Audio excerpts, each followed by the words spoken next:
Per als periodistes, seguir ahir a Lou Reed es va convertir en tota una odissea. Després d'anul·lar una multitudinària roda de premsa i a mitja hora de retard sobre l'hora anunciada, va arribar al Museu dels Baluart. A partir d'aquí van començar les traves. El cantant va demanar que si els mitjans no li feien un passadís i no amagaven els micròfons, ell no sortiria.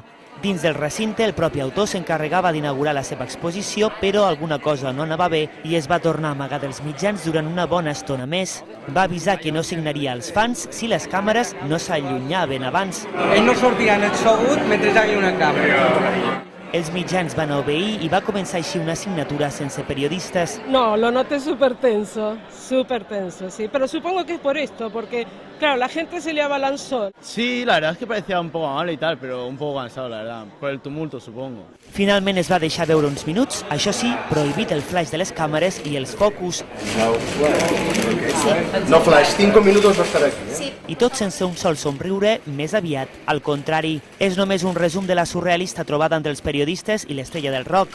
Un Reed que es va deixar veure, això sí, dins del seu món, en aquestes fotografies a la mostra Romanticism. Ell utilitza un programa especial amb la càmera digital i fa diferents canvis en els colors i després els hi aplica sombres blanques i negres creant imatges radiants.